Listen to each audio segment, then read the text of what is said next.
I was compelled to do this video as a video response to a certain YouTuber, but knowing the fact that I would have about 8,000 trolls up my ass, didn't feel like dealing with it.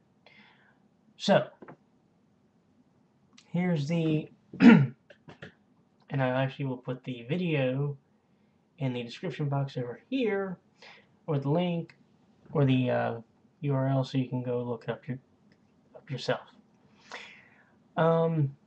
The man's name was 7th Level, because that's what he calls himself on YouTube. Interesting name.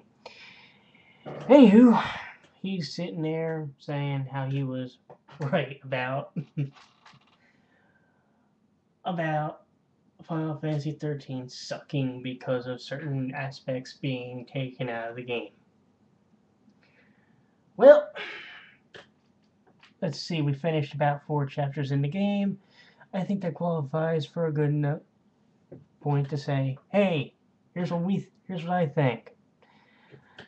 So, I'm playing the game, and let's break this down right now.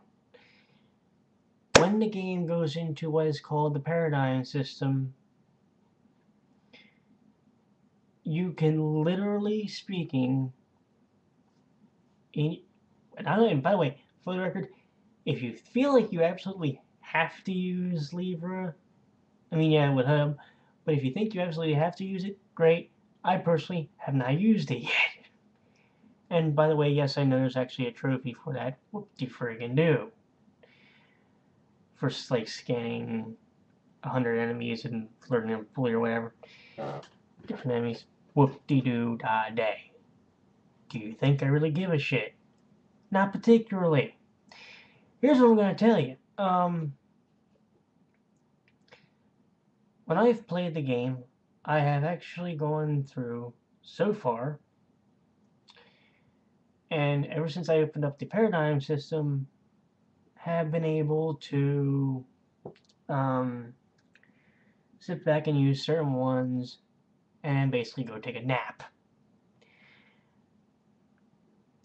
Okay, when I made it to, what was it? There was this one boss, I want to say the chapter 2 or 3, when I got into the Crystal Lake thing, where I got my ass handed to me. Watched a video from from another YouTuber named Forslug, who's seemingly started putting his videos on private for whatever reason, and then went, oh, okay, and proceeded to stop the boss out. When you get far enough into the game, you pretty much already have your paradigms that you're going to use. Specifically, slash and burn, dual casting, relentless assault, or and diversity slash solidarity if you need it. Or no, excuse me. If you have a two-person party, if you're getting your butt kicked and you use War and Peace, you effectively aren't dying, because the person who's your medic, who will by default know cure, will be able to use it 2 or 3 times on you, and you can sit there and beat the living ever-loving piss out of somebody. Once you've created your undermine paradigm, and you use shell or D-shell or D-protect on an enemy, and then you go and blast the living crap out of them with your dual casting, and then you go and hit slash and burn. You're done. Is it easy? Is it easy game to get 5 stars every battle? No. And this is a problem considering the fact that there's actually a trophy that states that in order to, what is it? In order to get it, you have to average 5 stars for battle in, I want to say, the trials. Oh, the trials, they're fun. I haven't gotten there yet, but from what I gather, it's like, I want to say Final Fantasy X, when you got to a point where it was either 10 or 10-2, you had these deals where you had to run around and fight certain creatures and you had to kill them.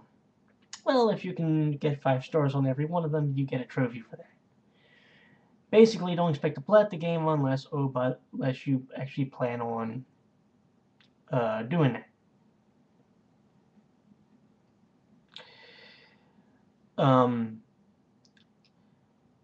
The level up system in this game is interesting, considering the fact that you're using the Crystarium, which is a combination of the license board and the